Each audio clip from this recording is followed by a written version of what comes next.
We should be good. Hey, shalom, shalom. Shalom. Knock na waha barish Allah hawalakim la atam call shabawai baharakha wakasha Yahweh bahashim Yahusha. Hey, we the Hebrew Israelites coming to you week in and week out through the spirit and power of Yahweh bahashim Yahusha to preach to you so-called Negroes, Latinos, Native Americans, West Indian Haitians, and Israelite foreigners. Hey, Natham Kaya Hamalakwa Hashemayim Korab, repent, yea, the kingdom of heaven is at hand. Hey, before we get started, I want to say, call her like Mla, Yahweh, Bahashem, Yahushua, Bahashem, Kakadash. A double honor to the elders and apostles of Great Millstone that taught us this truth and ruled well. And much respect to you brothers out there pushing the truth with all righteousness and sincerity. Shalom, shalom. Shalom.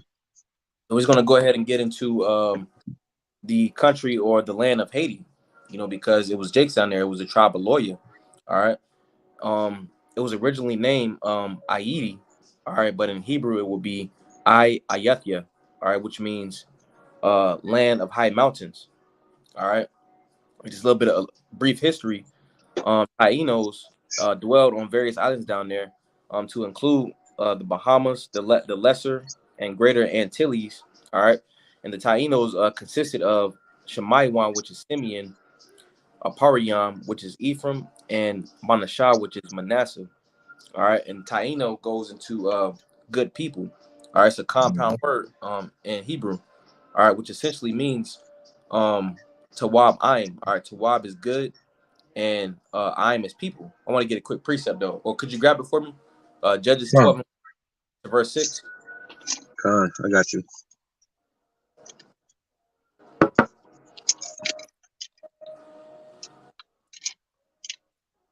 Because bear with me for a second. You're all right. Because again, just going into what Taíno means. Taíno is a compound word, you see, which means you'll put two words together.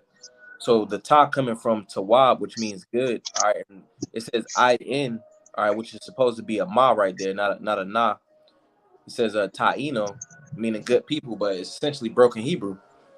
So what you'll notice throughout history, at different times we'll be speaking Hebrew, but it'll either be slang or it'll be broken Hebrew, which now we have the pure Hebrew, Con. Hey, and going back to that word, good people, I mean, this might be a little bit off topic, but it kind of reminds me of, I don't know if y'all brothers seen these like mob movies. They used to call each other good fellas. Mm-hmm. Hey, that just shows you, hey, we're them people, man. We're the tribes. Yep. Jake likes to use the same similar words, both Northern Kingdom and Southern Kingdom. They use same similar words, to describe each other, to talk about each other. I got a precept for you.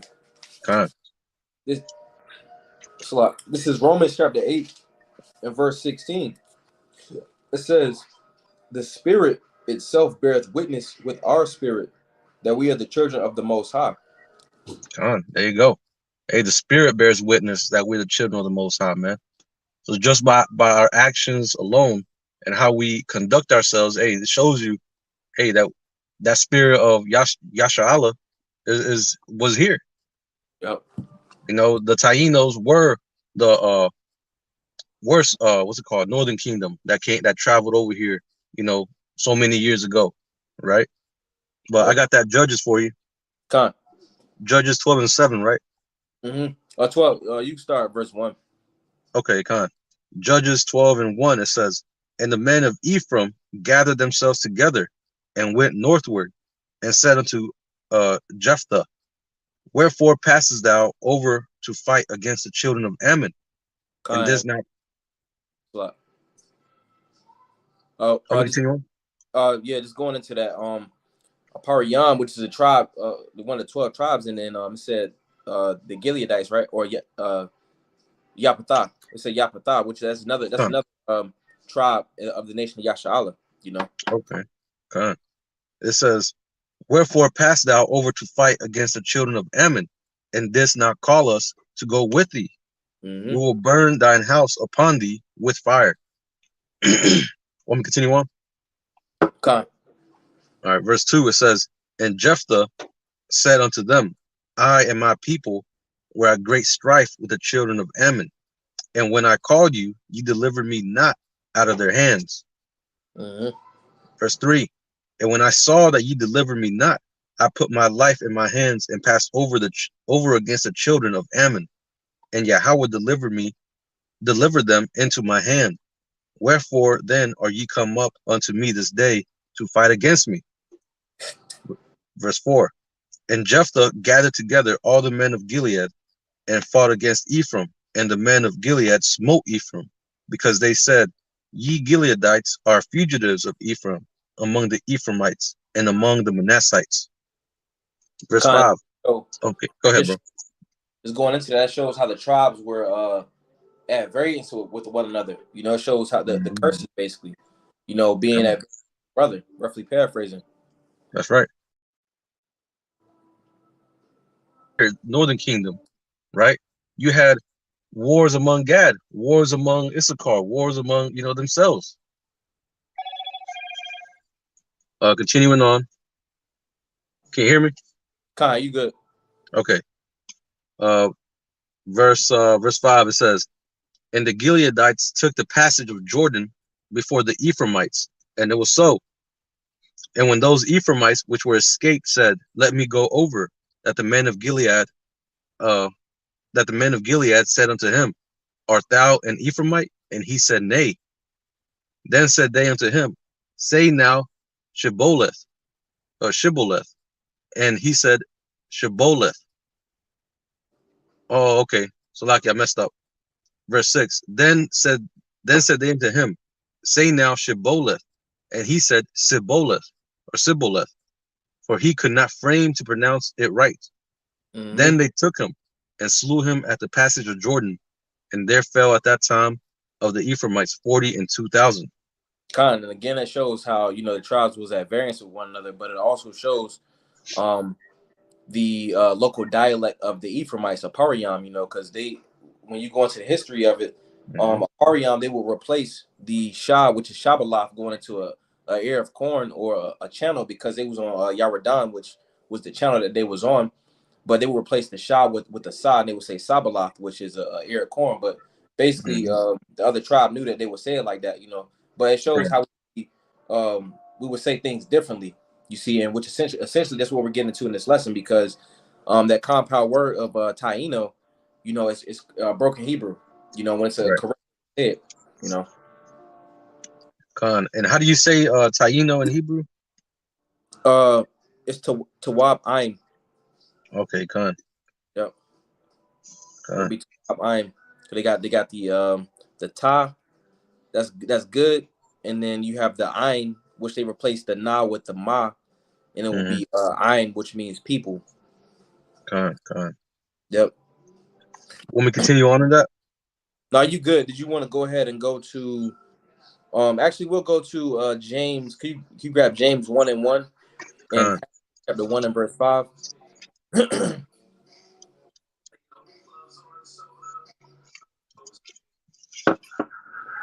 This is James 1:5. It says, If any of you lack wisdom, let him ask the Most High, that giveth to all men liberally, and upbraideth not, and it shall be given him. Slot, bro. It was the first verse. Oh, Salakia. James 1:1. James, a servant of the Most High, and of the Lord Yahushua HaMashiach, to the 12 tribes which are scattered abroad, greeting. So it said to the 12 tribes scattered abroad. You know, we started in the area of the nation of Yasha'Allah, Israel. You see, but came over here, you know, same side of the hemisphere of Babylon, you know. But that shows that, you know, we were scattered as a people. That's right. Get Habakkuk chapter 1 and verse 5. Just drop it home, you know. All right, this is Habakkuk.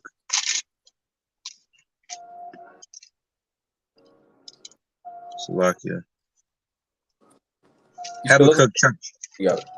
Habakkuk chapter 1 verse 5.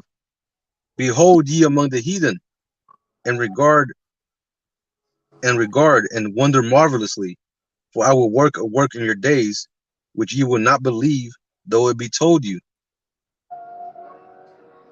So that just shows that, again, we were scattered amongst the heathen. You see, so you got Jake everywhere. Con. All right. I want to get another precept because when you go into the locations, it was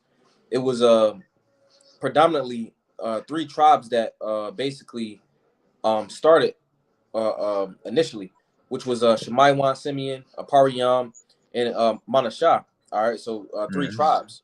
All right, but they were on the islands of the Bahamas, the Lesser Antilles, and the Greater Antilles. I also want to get this. This is Second Isaiah, also Ezra, chapter 13 and verse 40. Right, it says, "Those are the 10 tribes which were carried away prisoners out of their own land in the time of Hosea the king, whom Salamander, the king of Assyria, led away captive. He carried them over the waters, and so they came into another land. But they took this counsel among themselves that they would leave the multitude of the heathen and go forth into a further country where never mankind where never mankind dwelt." Verse 42.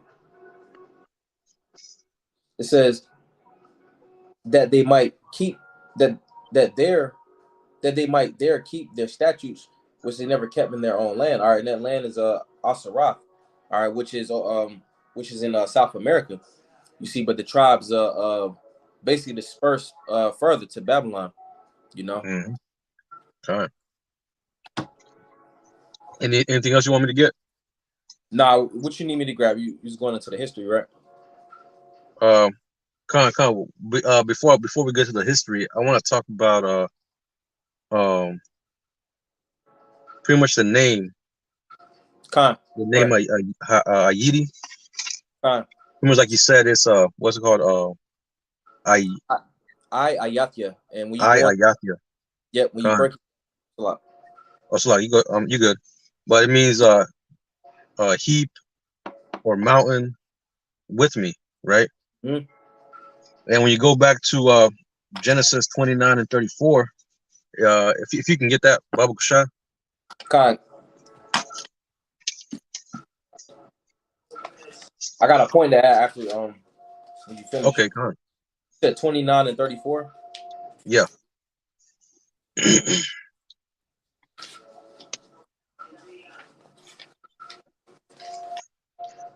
29. Because the tribe of Levi, they weren't there at that time when the Taínos were inhabiting that land, which we pretty much, like the brother said, consisted of Ephraim, Manasseh, and Simeon, right? So this or the tribe of Levi, like I said, they came in afterward. So can you go ahead and read that, Baba Kushan? This is Barbara Ashiath, also Genesis chapter 29 and verse 34. It says, "And she conceived again and bare a son and said, Now this time will my husband be joined unto me, because I have borne him 3 sons. Therefore therefore was his name called LawYa." Right, meaning Levi. So Levi's name means joined unto me, right? Because they were pretty much joined unto the Lord. And when you go back to the word Haiti, that goes into mountain with me, pretty much a mountain, meaning the Most High, joined unto me or with me, right? And it's spiritual how they got Levi living in that land. But you can go ahead and make your point. What you gonna say? Just adding on to you, when you break it down, it's spelled IyAhyathYa, all right, which essentially you'll connect the I and the Ya, and it will be called I, because I means a heap. All right, and when you go into heap, heap is synonymous with a mountain. When we go into the scriptures, we know that a heap or a mountain is synonymous to a government or a council. You see, and that's essentially what LawYa Levi was to the nation of Yasha'Allah. And when you break the rest of the word down, it says IyAhyathYa, all right, which means Ayath is with, and me is Yah at the end of the word. You see, so could you grab that Isaiah 2 and 3, Baba Kusha? God.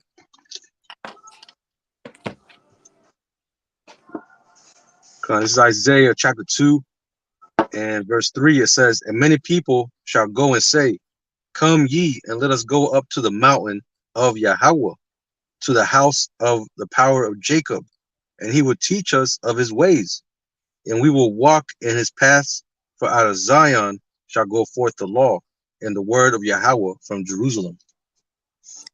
Kind of, and that's referring to the latter times. All right, when we're in the kingdom, you see, Right. essentially, Levi acted as the council for the nation of Israel. You see, they were in direct communication with the Lord. You see, but that's pretty much the point. Get that Levi was in communication with the Lord. That's why it says mountain, which the mountain is synonymous with that council, connected with the Lord. You know. No, that's right. And pretty much also, I just wanted to mention, Salaki, lost my train of thought.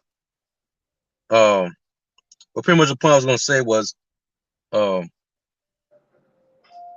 pretty much back then. Ah, damn, I lost it. Salakia. I'm trying to see if it will come up, but I forgot it.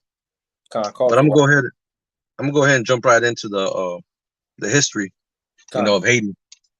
So pretty much, back at that time, you had the Taínos, pretty much Levi. I mean not Levi. You had Manasseh, Simeon, and Ephraim living amongst those islands or in that area, right? But when Christopher Columbus came, he ended up changing that name to Hispaniola, right? Or the proper term was La Española, which means the Spanish island, right? And later on, the French came and they took it over. They pretty much just ended up just taking over the whole land and ended up naming it Santo Domingo. That was the name before, right? And then that's whenever, well, actually before that, Christopher Columbus's son, what's his name? I got it here in my notes.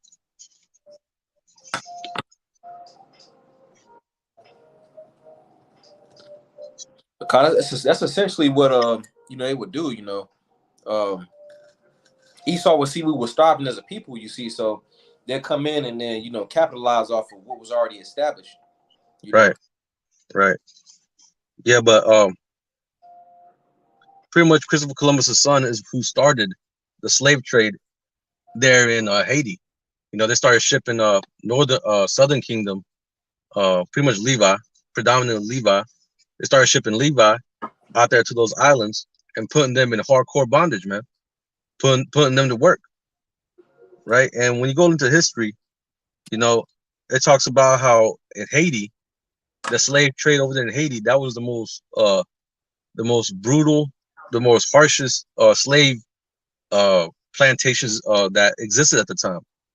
They were saying that even back then, that the average lifespan of Taíno or a so-called Haitian at that time was only 21 years old. That was the average lifespan. That's how bad Esau was working our people, man, working them to death pretty much. But it said, I'm just reading some of my notes, and it's saying of what I wrote down. And pretty much Haiti made up for 1/3 of the entire Atlantic slave trade. And that's a lot, man. So they were just running through our people, man, working their ass to death. It was saying, Slovakia. But it was saying that for nearly a decade in the late 18th century, they imported up to 40,000 slaves per year. 40,000 slaves per year they had to import, man, to keep up with production because of just the bad conditions that was over there, man. Jake was really going through it. Let me see. But yeah, it says, I got notes right here. It says that Christopher Columbus's son, Diego Columbus, started the importation of slaves in 1505. But then later on, around 1791, that's whenever the slaves at the time revolted against the French colonies or the French plantations, and ended up getting their independence in 1804. and that's whenever they ended up reverting back to the name as Ayiti or Haiti, right? Mhm. But pretty much going further into the history, um, That's when they if I can got add that you said that was when Slocky, I couldn't hear you. Yeah, you're breaking up a little bit. I Maybe it's was my saying you was internet. basically saying that was when Levi was already there. Con. Yeah, con. Yeah, so Levi pretty much ended up. Levi was there. They got imported there in around 1791. That's whenever they revolted against the slave masters or whatever, and they ended up getting their independence around what was it, 1804. That's whenever they got the independence, the so-called independence, right? Mm-hmm. But pretty much that whole the victory was pretty much had a caveat, right? Because the French later on ended up saying in 1825 they pretty much told him, "Hey, you got to pay us reparations." The French were telling the Haitians or so-called Haitians, pretty much Levi, "Hey, you got to pay us reparations for what you did to our property, for what you did to our fields and whatnot, all the destruction." So they were saying the only way we will recognize you as an independent, uh, so-called sovereign nation is if you pay us reparations, which that or the amount of money that they asked for in today's money will be about $30 billion. And Haiti and Levi couldn't pay that off, so they got to get loans. They had to get loans from the United States, from Germany, from French banks, and pay that debt off. Which they ended up getting loans at absorbent interest rates, which ended up really ruining the whole economy.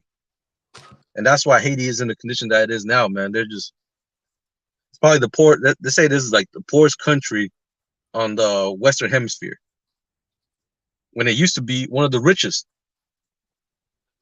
A lot of imports, a lot of exports came from um, Haiti at that time.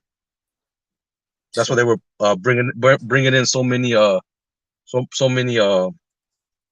Southern Kingdom tribe members from the west coast of Africa over there. But let me see.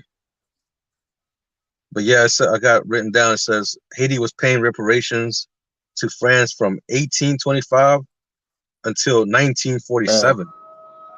So just recently, bro, like just a little bit less than 100 years ago, they finished paying off those reparations, man. Let me see what else do I got. So yeah, man, that's pretty much it. They were saying also how that the interest rate at in 1900, I mean, at the interest rate, that the amount of spending they had to pay for the debts that they had amounted was about 80%. So I guess the brother ended up getting out. But pretty much the hey, Shalom, bro. Yeah, I know. Hey, I'm still alive though.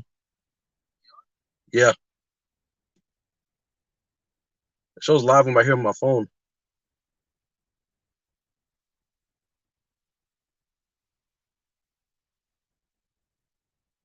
I'm gonna check the feed.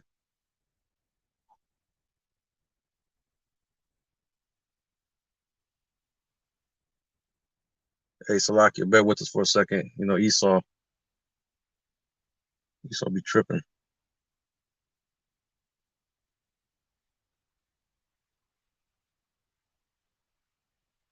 Yeah, we still alive.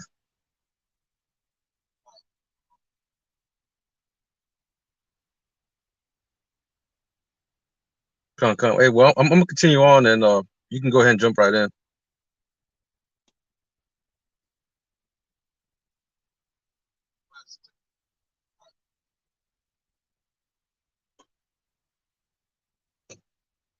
All right, come. It's lucky about that, but what was I saying?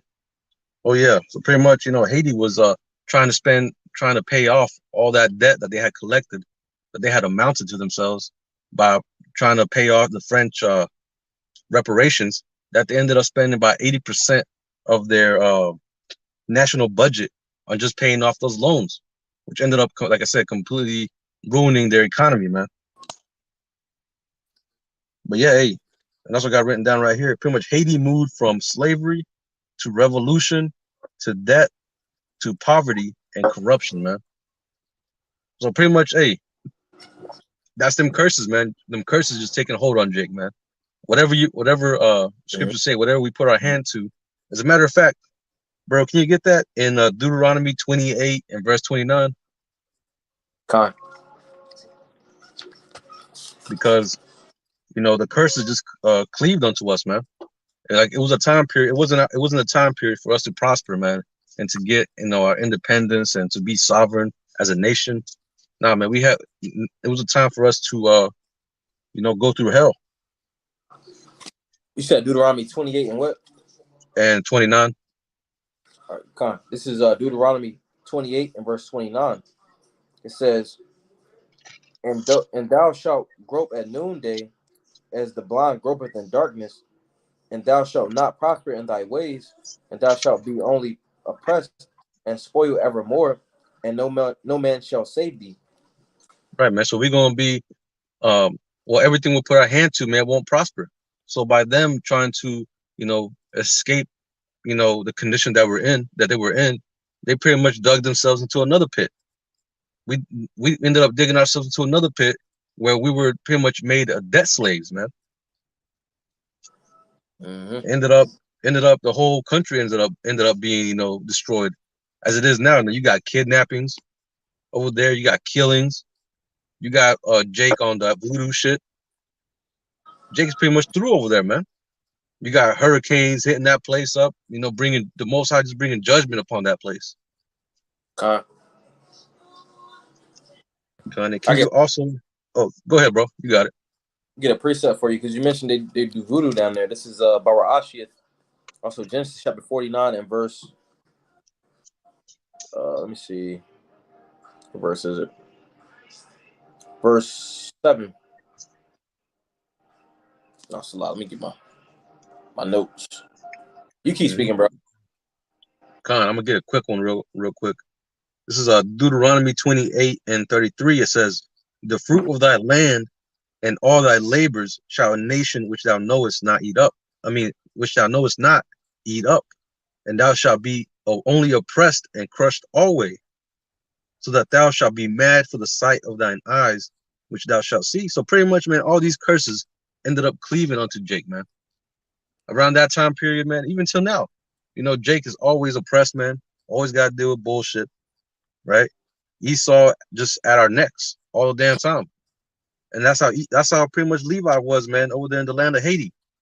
Mm-hmm. But hey, it was spiritual because how the name Ayiti, they ended up reverting back to that name, right? So they pretty much knew. I don't know if they knew, but hey, that was the spirit. They ended up making them, revert back to that name. You got it, bro. I don't know if you want to say anything. I was gonna grab Genesis 49 and 5. It says, Simeon, Shemaiwan, and LawYa are brethren. Instruments of cruelty are in their habitations. All right, and you went into the voodoo, and that's because they're super heavy with that voodoo. When if you look up online with the two places where they do the most voodoo, Haiti's gonna be one of them. You see, Haiti and Ghana. And Ghana also has they do that heavy over there, but we're getting into Haiti right now, because that's where LawYa is. You see, which they were doing righteous deeds on the right hand side, you see, but they turned over to the left hand side, after falling away, God. They ended up taking on that witchcraft instead of staying to that righteous path that the Most High put them on, man. Yep. Because pretty much like it says, Levi's name alone joined unto me. So they were pretty much made. The whole purpose was to be the priest of the Most High. Be close to the Most High. That was the whole purpose. And what happened, man? They deviated straight left. They took a left turn, man, and went straight to the dark side. Yep. But I want to get a quick one. This is Hosea chapter 4 and 6. It says, "My people are destroyed for lack of knowledge, because thou hast rejected knowledge, I will also reject thee, that thou shalt be no priest to me. Seeing thou hast forgotten the law of thy power, I will also forget thy children." So yeah, man, because our people forgot their power, man, forgot Yahweh Bashem Yahweh Shai. So the Most High ended up forgetting the generations in the past, man. Ended up forgetting them, letting them end up dying off any kind of way. You know, you had Esau doing that whole shit with alligator babies, you know, or whatever they were called. I believe they were crocodile babies or alligator babies, gator babies. Gator bait. Yeah, gator bait. Yep. You know, you also had, just a bunch of crazy ass ways that Esau was killing Jake back in those days, man. Yep. But let me see what I got. You got anything else, bro? That was pretty much it. You need me to grab some scriptures? Khan. Actually, that's pretty much it. That's all I got. Khan, you close it. Khan. All right. Well, hopefully this lesson was edifying. You know, please excuse all that cutout, the whole, interference. Damn Esau, be fucking up with shit. But hopefully this lesson was edifying. We go ahead and close it out by giving all praises, honor, and glory to Yahweh, Bahashem, Yahweh Shai, Bahashem, Rachacha Kudash. Double honor to the apostles and the elders of Great Millstone who taught this truth and rule well. Peace and blessings to the hopeful elect pushing his word throughout the four corners of the earth in truth, righteousness, and sincerity. Until the next time, we're going to say Shalom. Shalom.